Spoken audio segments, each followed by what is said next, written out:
Kembali bersama peneliti CSIS Philips Vermonte dalam DBS To The Point. Mas Philips, jadi ini sebuah berita gembira sebetulnya untuk pemerintahan Jokowi JK. Ini sebuah komplimen besar. Ya. Atau memang tidak perlu ada keraguan terhadap hasil survei ini? Menurut saya ini memang berita gembira, tetapi ada aspek ekonomi yang tingkat kepuasan publiknya relatif lebih rendah dibandingkan dengan bidang-bidang yang lain. Kalau bidang yang lain itu mungkin persepsi dia tentang keberhasilan di bidang maritim, pembangunan infrastruktur yang kasat mata dan lain-lain. Tetapi dan itu bisa tentang persepsi. Itu bisa tentang jadi bisa jadi persepsinya berbeda dengan realitanya kan mungkin ya persepsi. Tetapi kalau ekonomi itu adalah sesuatu yang dirasakan masyarakat dirasakan langsung. Masyarakat langsung merasakan akibatnya. Apakah harga lebih mahal, barang pokok lebih susah didapat dan lain-lain. Dan ini sebetulnya di tengah berita gembira itu ada aspek persoalan ekonomi yang publik sebetulnya merasakan.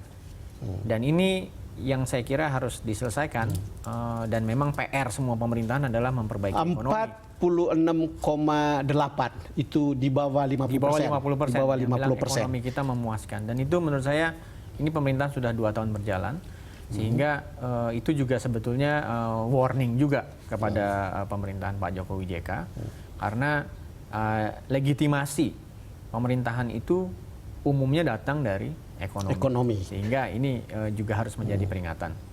Cuma itu kan kita selalu lihat ini ada survei Anda justru memperlihatkan tingkat optimisme publik terhadap masa depan Indonesia. Ya. Jadi walaupun kita sudah tahu soal ekonomi begitu, tetapi publik kita itu optimis. Ya. Itu angkanya itu 65%. Ya. Mas Philips. Ya. Apa penjelasannya tentang ini? Penjelasannya adalah bahwa kita punya masyarakat yang sangat positive thinking dan karena itu politisi atau pemerintah tidak pada tempatnya untuk mengkhianati optimisme masyarakat yang tinggi. Jadi masyarakat kita punya kemampuan optimisme positive thinking, lalu kemudian jadi jangan sampai berhadapan dengan para politisi yang mungkin mereduksi optimisme itu. Gitu. Dan ada banyak. Tetapi kan itu jualan politik, Mas Philips. Betul, tapi ada banyak hal yang menjadi catatan masyarakat juga. Kalau mereka sumber-sumber pesimismenya itu apa? Dan semuanya berkaitan dengan ekonomi dan berkaitan dengan politisi. Gitu. Jadi ini yang saya maksud bahwa masyarakat kita ini jangan-jangan bekerja lebih keras daripada politisinya. Mereka menerima keadaan tetap berbahagia gitu. Sementara kalau politisi tidak bisa dikontrol, mereka korup, tidak bisa menyelesaikan persoalan ekonomi, itu sebetulnya pengkhianatan terbesar terhadap kepercayaan masyarakat. Yang mau dikatakan adalah sangat mungkin ada perbedaan suara di elit dan rasa yang ada di akar rumput, bukan? Ya. Kadang-kadang tuh ada diskoneksi juga kan. Kalau kita lihat beberapa hal gitu. Korupsi jalan terus. Betul. Kesenjangan tidak bisa diselesaikan dan lain-lain gitu. Dan sebetulnya masyarakat itu ternyata masyarakat kita masih mentoleransi hal-hal itu, tapi mereka bisa dengan jelas mengatakan bahwa sumber-sumber pesimisme adalah hal-hal ini. Ya ini dia. Kalau dari penelitian Anda nanti akan keluar di grafis di layar untuk penonton bisa perhatikan. Ini misalnya kemiskinan dan kesenjangan ekonomi yang membesar. Itu yang membuat alasan publik pesimis terhadap masa depan Indonesia itu 51,3%. Lalu kemudian yang kedua korupsi dalam pemerintahan 46,3%. Kemudian pertumbuhan ekonomi yang melambat 33,8%. Ini adalah tiga besar alasan yang membuat orang pesimis. Dan semuanya dua diantaranya berhubungan dengan ekonomi. Sementara yang korupsi itu berhubungan dengan para elit dan pejabat negara. Gitu. Sehingga kalau kita hubungkan, boleh jadi masyarakat melihat bahwa kalau terjadi situasi ekonomi yang susah, kemiskinan merajalela, kesenjangan membesar, itu juga salah satu penyebabnya adalah karena elit dan politisi yang korup. Dan kalau sampai masyarakat sampai pada kesimpulan seperti itu akan merumitkan persoalan kita gitu. Karena trust akan hilang. Sementara hari ini modal utama Pak Jokowi dan Pak JK adalah trust dari masyarakat yang tinggi. Nah, kalau Anda lihat, saya belum buka bagian-bagian lain dari penelitian ini. alasan kenapa orang kemudian pesimis. Tentu juga ada di angka-angka survei, bukan? Ya. Misalnya kepuasan pada mengatasi problem ekonomi, kemudian mengatasi korupsi, kemudian persoalan penegakan hukum. Apakah itu juga terlihat di dalam survei? Terlihat. Dan memang kelihatannya ada peningkatan ya. Dalam hal penegakan hukum misalnya, kepercayaan publik hari ini lebih tinggi dibandingkan dengan survei yang tahun sebelumnya yang kami lakukan.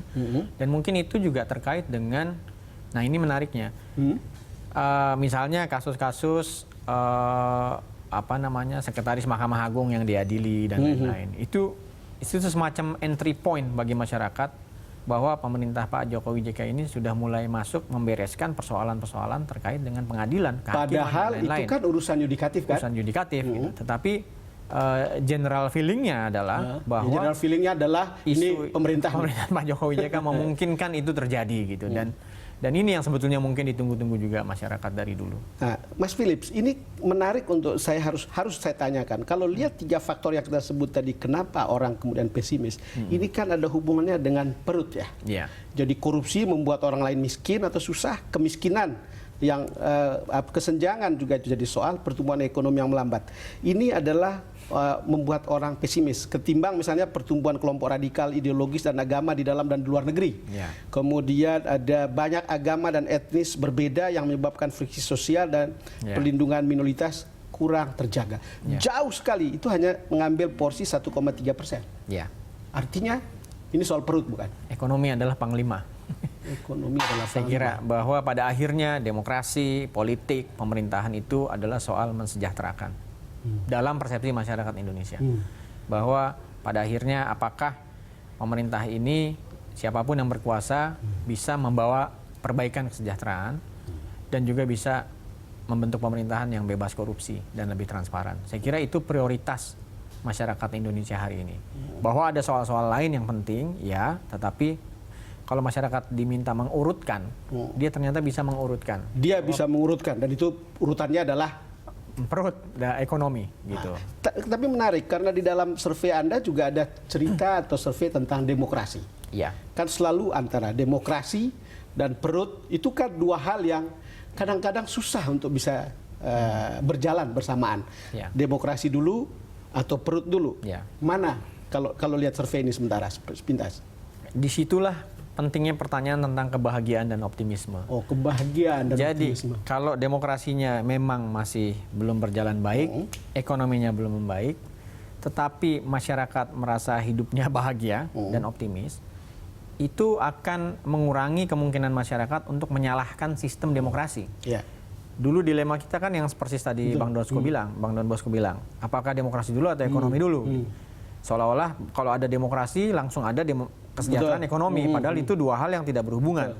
Ada negara demokrasi tapi miskin, India. Ada negara yang tidak demokratis tapi kaya, Singapura.